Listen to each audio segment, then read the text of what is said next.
Welcome back to the Pursuit Podcast. I'm here today with... Hi, I'm Kemdi Ebi. I'm the CEO, co-founder of Versus. So today we're going to be talking about founding your own thing when the perfect job doesn't exist where you are. Can you tell us a little bit about what Versus is and how you came to found it? Yeah, no problem. Basically, Versus is solving the problem of lack of quality, actionable data insights for the fast-growing African consumer market. A lot of people may or may not know, but within the next 10 years, Africa's consumer expenditure is set to grow to as much as $2.1 trillion, and the continent will contribute to at least 2 billion more people towards the world's population growth. So what Versus does is we combine online and offline methods to give brands a complete, competitive, and actionable insight into this awesome consumer market opportunity. And what it sounds like you're really saying is sort of politely yelling at the world like, hey, this African consumer market is already huge. It's going to continue to be an even bigger player. Here's ways we can help you get involved. Absolutely. And I think it's also trying to steer away from what's been traditionally done with research in the past, where it's almost like casting a wider net when it really should be a bit more concentrated, and understanding each consumer in Africa could potentially be very different. And having that access to that data could really help to improve the quality of the services and goods that reside in the continent as well. That all sounds really exciting. Can you tell me a little bit about your personal story, how you came to found this, and maybe what you were doing before this? Absolutely. My background is in marketing with a focus on consumer behavior. I also worked across consulting, software sales, and product development. So back in 2010, I was actually opportune to work on this really awesome youth advocacy campaign to promote voters' education in Nigeria. And we actually were trying to get people to say how they felt about the social political scene in Nigeria at the time through social media mediums like Twitter, Facebook, and even back then, BlackBerry Messenger. So when you say back then, it's easy to remember. Well, it's easy for old timers like me and maybe like you to remember. That was 10 years ago. Absolutely. And it's really crazy how everything has evolved, even how it's so much different from what it was 10 years ago, but still the same impact it could potentially have today. But that period was the early days of these mediums being used to communicate, especially within the African continent and in Nigeria particularly. So at the time, Twitter was only at like about 15 million users in Nigeria. And so we felt like it was also a good medium to start having people, and these are the relevant voters in terms of age, 18 to 35, to start talking about the issues that really were important. And it was from there we got all of this massive data, and we saw the impact, of course, it had, because it was actually quite successful, the campaign that is, because we were part of a group that galvanized at least 66 million registered voters that year, Wow. which was a lot. And it was very much kudos to just the way we're able to, utilize social media, partner with all the right people on ground in Nigeria as well, and just create this really massive movement. But again, the data came back to us and we said, wow, this is a lot of information. How can we summarize it in sentiment and understand what people really feel about the candidates or issues or topics? And we were using Western tools that couldn't really translate it well, because we realized that also these people were speaking in colloquial languages like Pidgin English, for instance, that wasn't really being understood by these Western tools. And so we said, wow, that also tells us that this is different. The African consumer speaks several languages, including Pidgin, and needs to be understood more accurately. And that was when we had the eureka moment to build Versus. So as a former linguist myself, this sort of problem that you encountered, say, hey, wow, these English-focused tools that were developed don't really work in this multilingual context. That's really exciting. Can you talk a little bit about sort of what that process was like? Was it just a very quick, aha, I know what the problem is? Or was it days or even weeks of back and forth and trying to make things work? Oh, absolutely. It was definitely one of those moments when at first the eureka moment was, it doesn't translate. So that means that there is a problem to be solved here.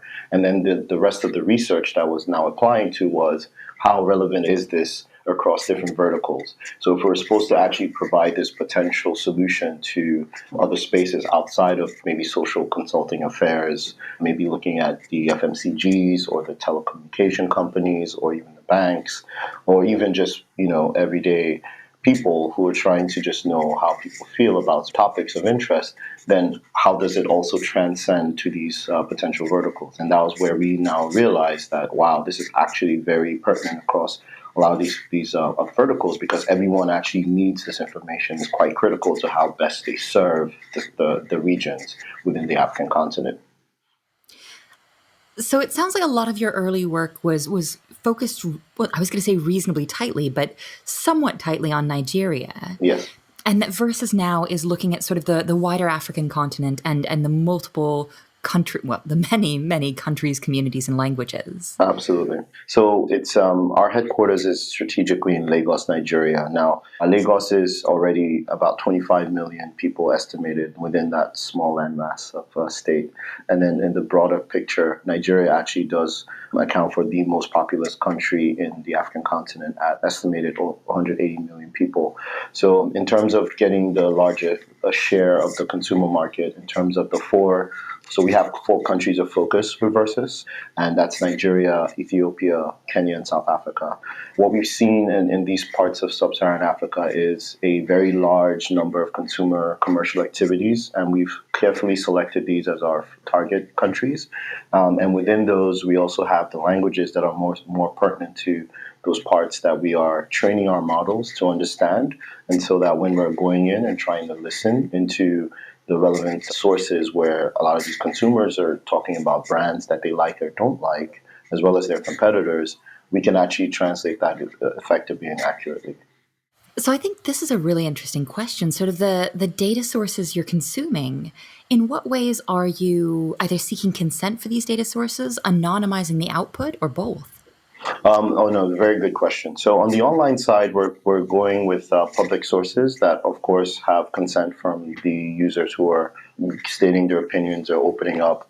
That they are also doing that, knowing that obviously people are listening, like people like us as well. So we're definitely complying with all of those rules on that side. On the offline side, which is where we actually have brands ask direct questions to a Scout network that we actually put together. So this community actually is a community that we've kind of put together that are available to brands to ask questions to directly.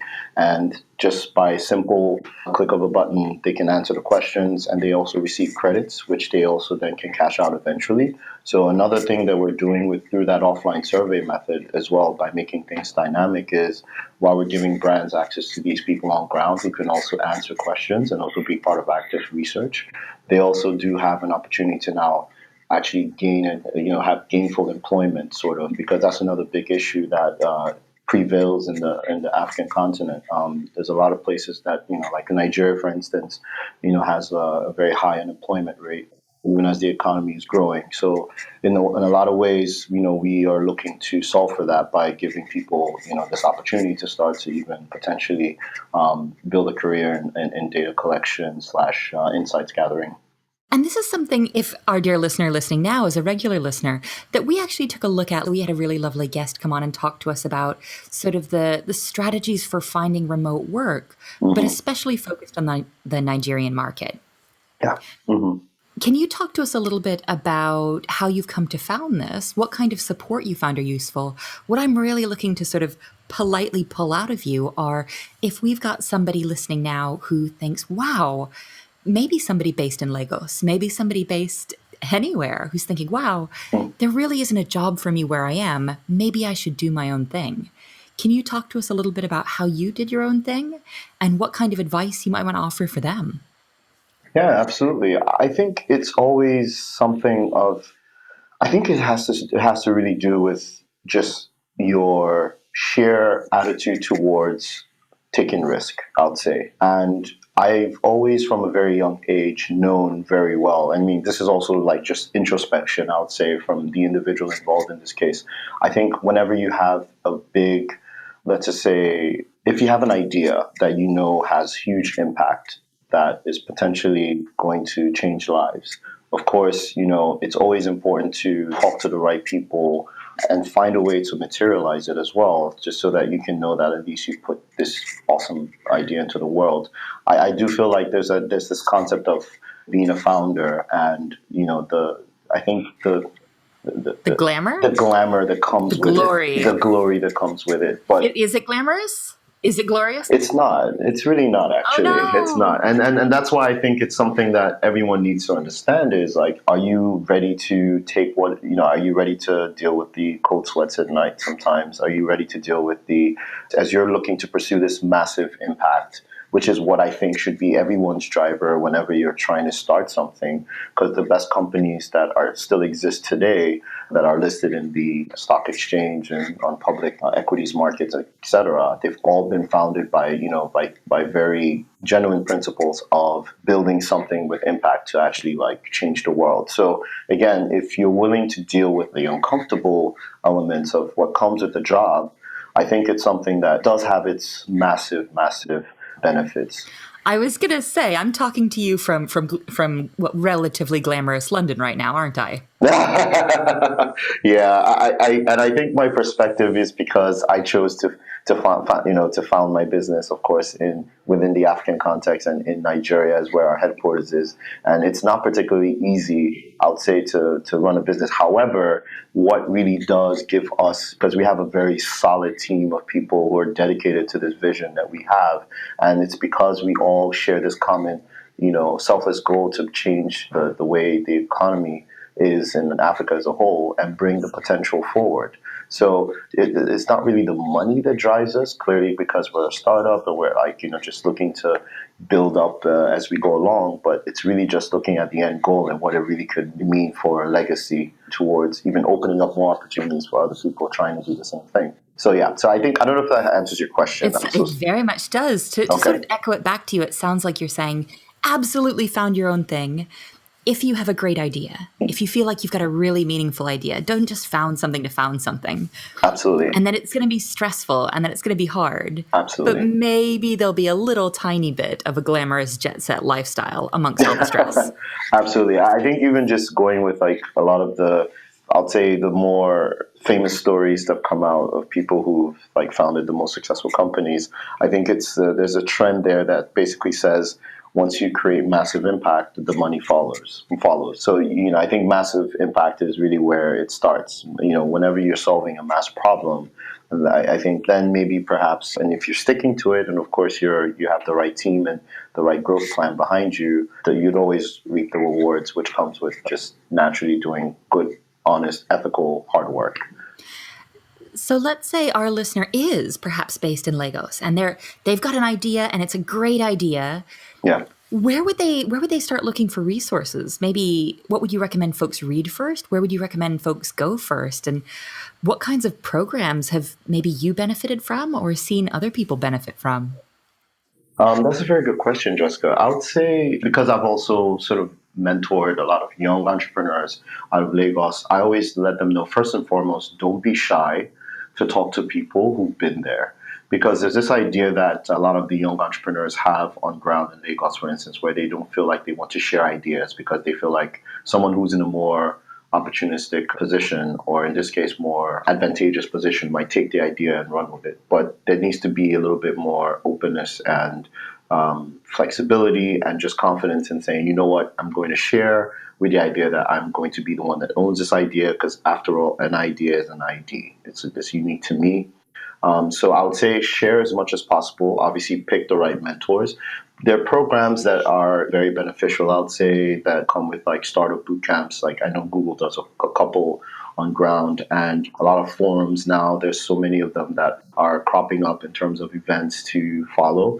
Of course, I would always say make sure you subscribe to the right channels to know about those events so that you're collaborating and you're having to network with all the people who are doing some awesome things and even people who are yet to do awesome things, so that there's this way of knowing who's in your community and the ecosystem. So yes, I would say just start being proactive about subscribing to the right channels and looking for those right events to network. At the same time, making sure that you're looking for the right people who can actually guide you towards what the mistakes they've made and hopefully telling you not to make those same mistakes.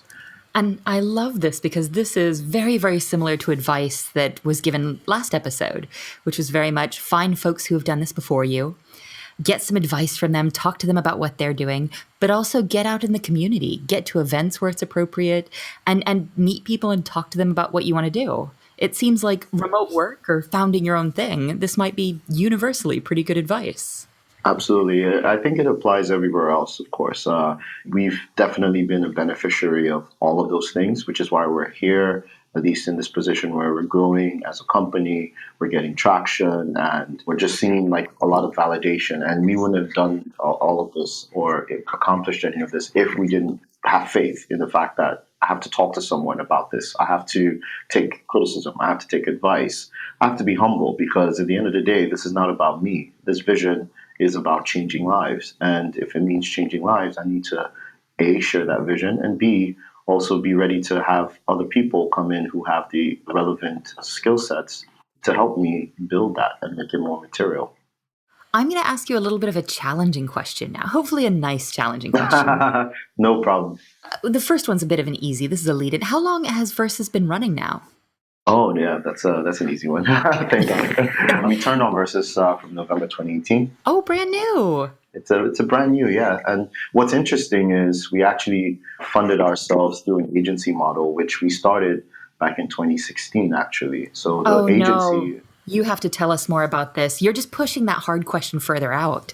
no problem. From the feedback we've gotten, even just being here, because we're currently in the textiles program in London, what we're learning is it's a very common way of people who cleverly bootstrap to build products that clearly they have in mind to have available to their users, or in this case, their target audience. So, we've always been very sure that we wanted to build Versus from when we had that eureka moment, but then it became about this is deep tech. This is also like very much intricate in terms of how we're going to build it, build a team around it. So how do we do it without rushing into things and perhaps maybe taking money too early?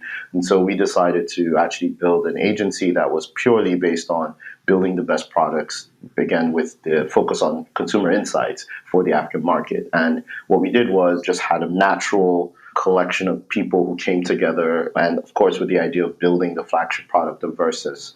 And that's where we were able to do it successfully, where we just took basic services, also used the opportunity to build the right relationships or partnerships all over, both locally in the African continent and even outside, which was even easier for us to transition into Versus, as you can imagine, just knowing that we had sort of that credibility that we built naturally from the agency side of things. So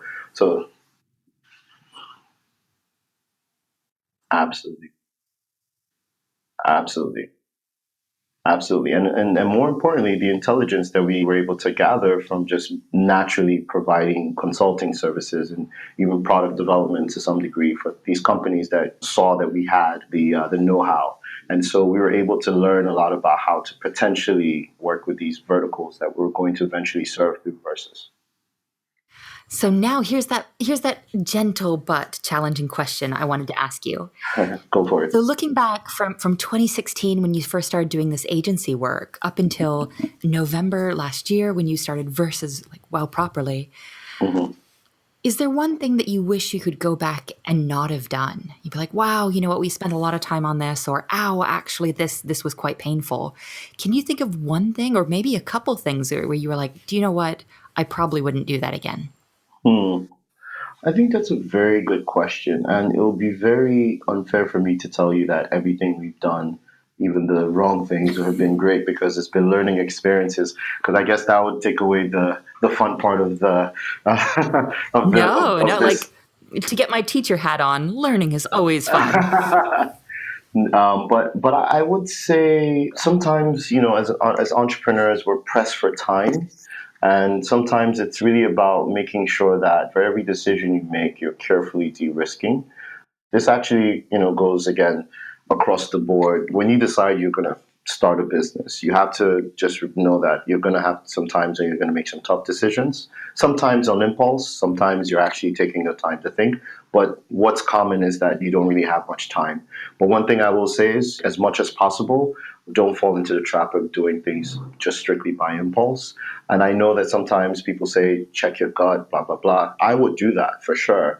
But I would also make sure that you surround yourself with the right people that you can also consult with, especially if the decisions are residing within their roles within the organization, so that you're almost de-risking as much as possible to make the best decision possible at the time. Because again, you don't want to be in that position where no decision is made because that's the wrong decision. You want to make sure that you're doing things like the option is always to move, right? There's never an option to not move, but make sure you're not doing it on impulse. So I think that'll be the one advice I'll give based on my experience. I've gone through several cases where it could have been myself or even my partners that I was working with, and they were like, let's go, let's do it," or else it's like it's going away, and we lose the fact that we can actually control to some degree how we eventually make such decisions, and give ourselves at least that bandwidth to consult with the right people to at least make somewhat of like a informed, again, a less risky decision, because every decision will always be risky, but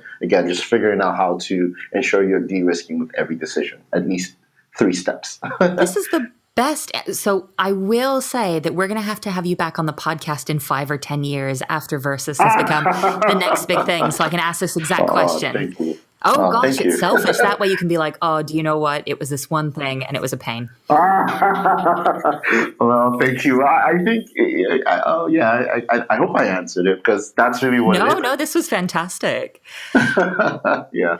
So we focused a lot, and hopefully rightly, on what kind of advice we'd give, or what kind of advice you'd give, more accurately, to folks wanting to found their own thing, and especially to folks wanting to found their own thing coming out of similar markets as you have. If you wanted to have a moment to give some good advice or politely chide sort of the larger tech market, what are they missing by not getting involved in African consumer markets, or what are they missing by not getting involved with African tech? The thing is that Africa is inevitably the last frontier. When you look at the global markets and even the BRICS states, for instance, all of them have kind of reached a bit of their peak or still growing, which again is a great time to also be a player. But just like any investment, it's always good to go in early.